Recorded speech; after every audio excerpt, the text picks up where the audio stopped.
Hello, and welcome to Beware of Spoilers. I am Adam, and it feels weird to be doing Beware of Spoilers for the movie that I'm doing, because the movie came out 12 years ago, but it got re-released this weekend because the sequel is coming out in 2 months, 3 months, what is it, September? 3 months the sequel comes out. We're talking about Avatar, which...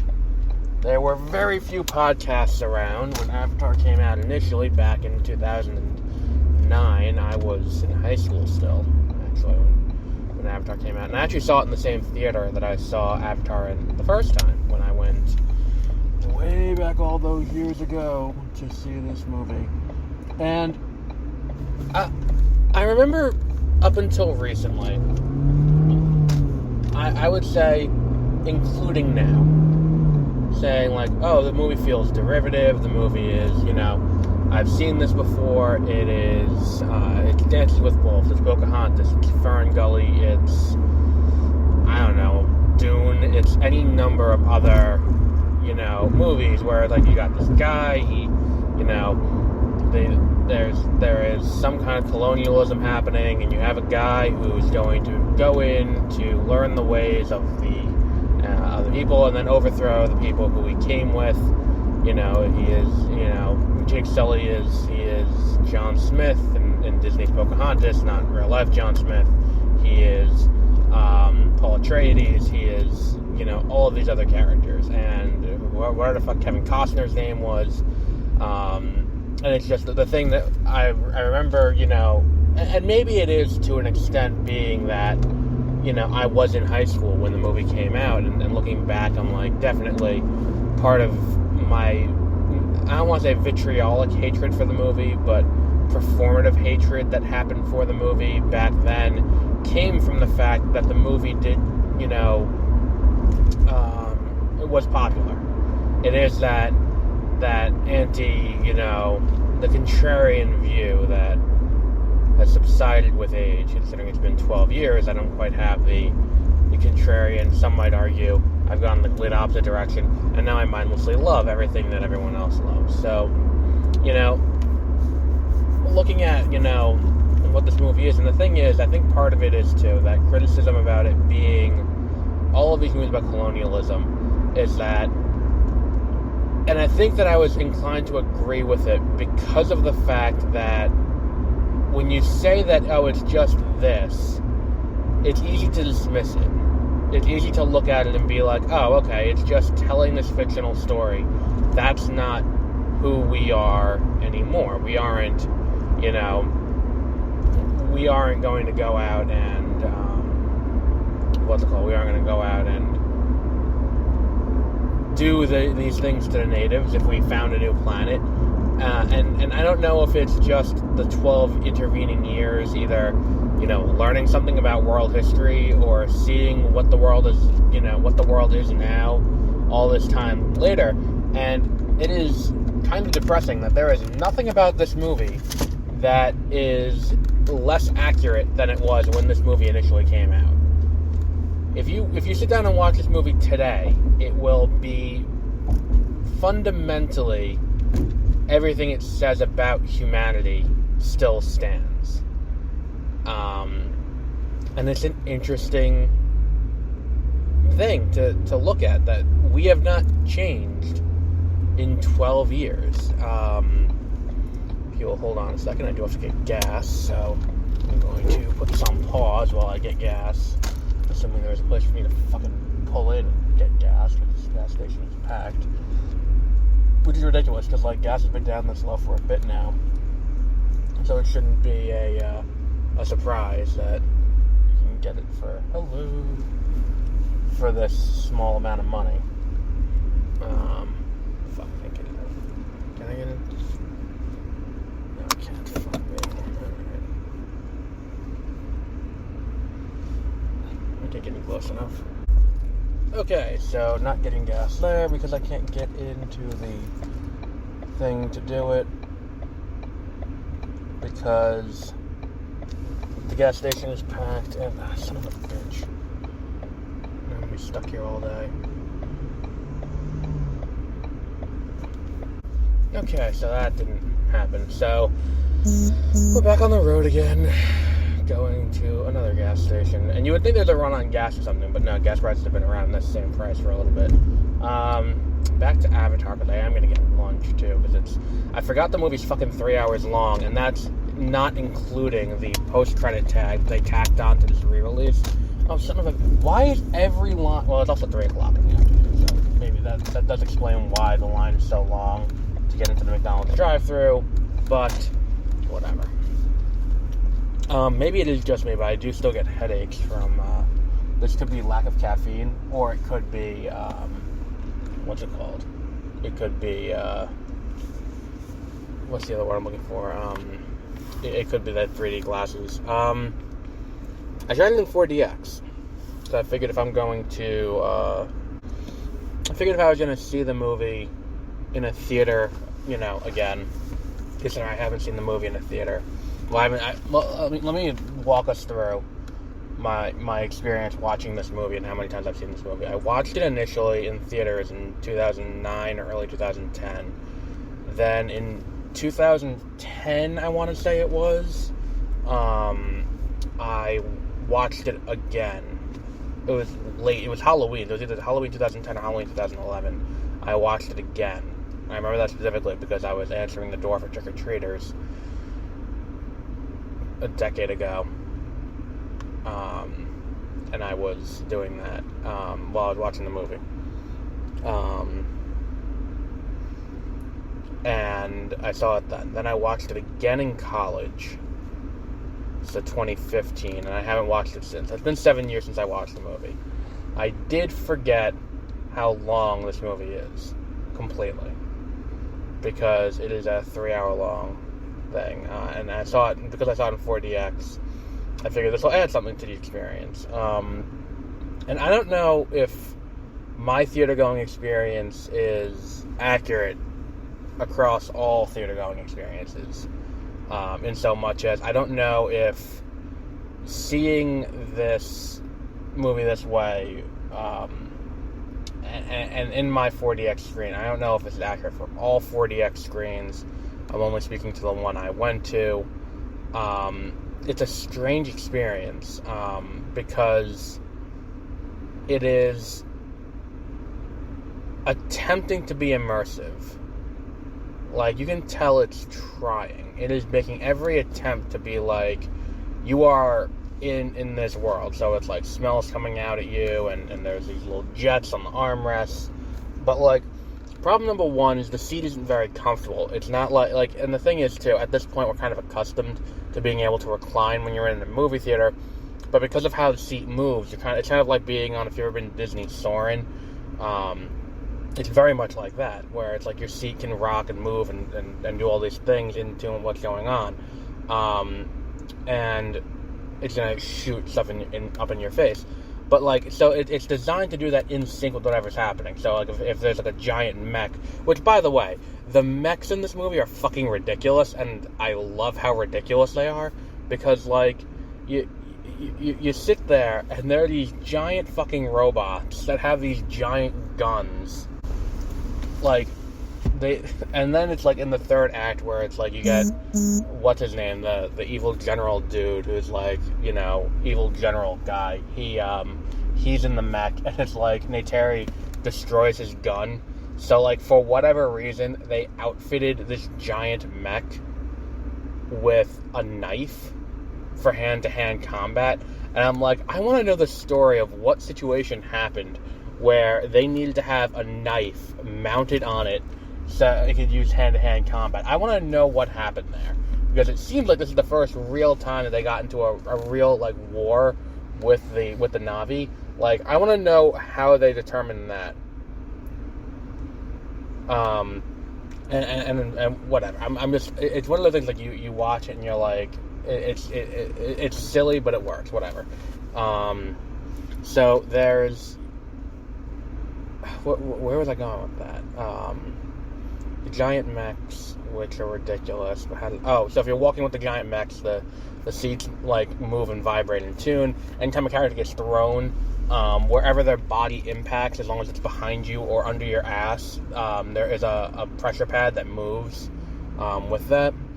So it's all kind of cool things like that, and it's an interesting kind of approach to doing all of that. But the issue is, when you watch the movie, there is this kind of weird thing where what's I'm looking for here? So, like, all that's cool, and the seats move, and it's an interesting, thing, and it's a unique experience. Because if you're going to make someone pay $20-something, it's better to do that than it is to do, like, what's it called? Like, paying the... What's I'm looking for here? If you're going to pay $20 to go to the movies, it's a unique way to do it. That said, they probably should oil the seats. And, like, my theater that I go to for this, like, I don't normally go to I don't normally go to this theater in general. I did for this because, my normal theater has been fucking up lately. Not fucking up as in they're not doing their job right, but they're still doing these fucking renovations, and the renovations are going on forever. And I was like, you know what? Let me try a 4DX, for Avatar, since I saw it Avatar the first time, and, it was unique. So, I went to this, and I saw it in 4DX, and there's, this theater, also I saw Clerks 3 here, and it's this really cool idea where between each row of seats there is a barricade almost, where you can't see the row in front of you. And that's useful because if someone gets up to take a piss, or if someone in front of you is texting, it doesn't totally blow the entire screening. It's as if you're in the theater with just whoever's in your row, which is a really cool way to do it. That said, if you're going to do that in this situation, this is kind of the screening to do it in, if you're going to have that feature on there. Because the issue is, I can see everything going on around me. So, like, all of that's not to say that the experience isn't great. Oh, that's what I was saying. Sorry, I got up to pump gas and I forgot where I was. So, what I am saying is that if you have these dividers up in some theaters, you put it up in that theater especially, because the motion of everyone around you moving, and you seeing the rows in front of you moving, gets distracting. You should make sure that the machinery is well oiled. That would also be helpful, because, like, the machinery being like squeak, squeak, squeak, squeak whenever it's trying to, like, maneuver, it does kind of break the immersion that they're so desperately trying to give you. And I think too that the spraying of stuff, like, there's definitely a way to spray air without it making such loud noise, which again takes you out of the movie, which is against what you're there for in this type of screening. What else was there? But yeah, 4DX is pretty cool. I just wish the theater that they had converted to be the 4DX theater at where I went had a bigger screen. I think that's probably my biggest gripe, that the screen is not super large. And I'm not saying you need to have, like, a giant ass screen, but for what you're going for in this type of theater, you probably would want to have a screen that is about IMAX size. Because I'm thinking, like, when I go to my Dolby Cinema, my usual theater, the screen is substantially bigger than the one at this screening. The effects do hold up very well. I'll give it that as well. The effects for Avatar do hold up very well. And I think that seeing it now, and I think that the thing is too, I'm more forgiving of a 3-hour runtime or a longer runtime, I'm finding, if I see the movie in a theater. I cannot sit down and watch Elvis at home. I probably can't get through Endgame in one sitting at home, because I'm just like, why the fuck am I watching 3 hours of TV in a row? And I'm more... And look, Avatar is long, and Avatar can feel as long as it is. But the problem is, I feel like the issue with this whole thing is, if you watch it at home, you can get distracted. You can go out and do something else in the middle of it. If you watch it in a theater, you're kind of in that situation. So I'm more forgiving of the long movie in the theater setting. That said, I forgot the movie was 3 hours long. So when I turn my phone back on after the movie and I'm looking at the time and it says it's 2:30, I'm like, holy shit, I forgot that movie was 3 hours long. And they also show you every fucking trailer for every movie between now and the end of the year before it. So I saw a bunch of trailers that I hadn't seen before, too. They show Black Panther, obviously, because Black Panther's the big one for the rest of the year. They showed Black Adam. They showed, there was another one that they showed The Fabelmans. And after seeing The Fabelmans, I am 100% convinced that The Fabelmans is going to take home Best Picture this year. 100% convinced. And nothing will push me otherwise. That movie will be this year's Best Picture. Not because it's the best movie, but because it hits all the little boxes to make it be the movie that's going to win Best Picture. So, yeah, I don't know what else I have to talk about with Avatar. I mean, if you haven't seen Avatar yet, you definitely should check it out. It is worth a watch at least once, especially now that the movie's in theaters. If there is a way to watch Avatar, it's to see it on a big screen in 3D. If you're not going to watch it in 3D, you might as well not watch the movie. And I think Cameron said that himself. If you're not going to watch it in 3D, it's not worth watching.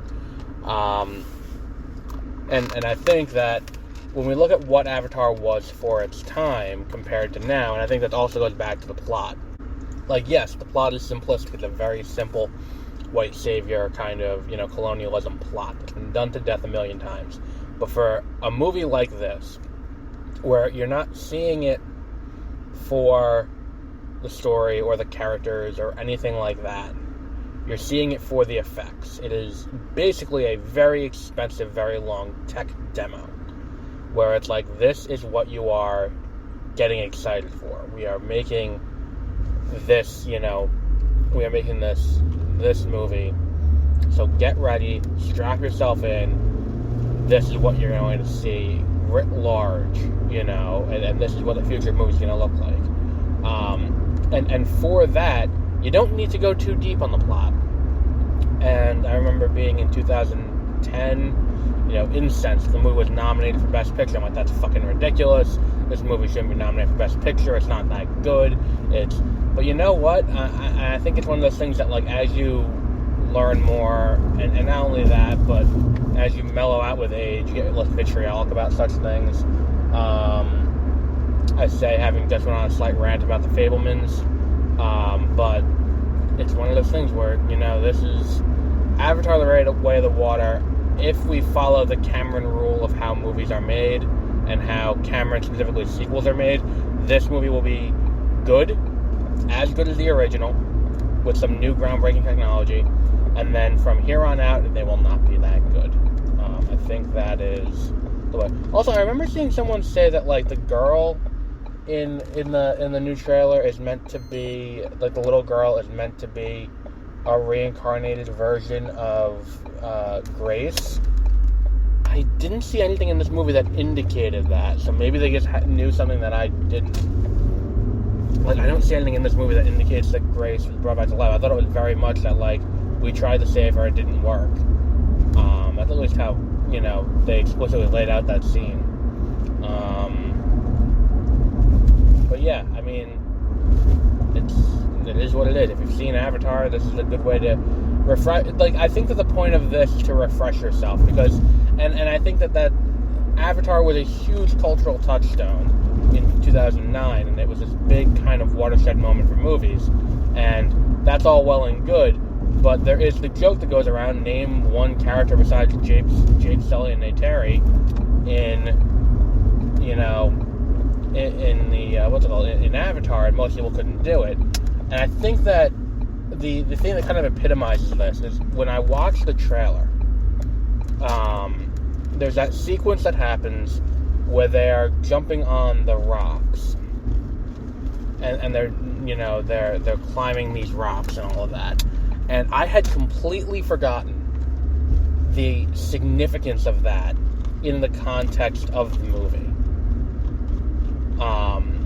Besides the fact that there were rocks, because I had seen the and I think the thing is too, had I not seen the Imagineering Story documentary on Disney Plus, I probably would have forgotten that existed entirely.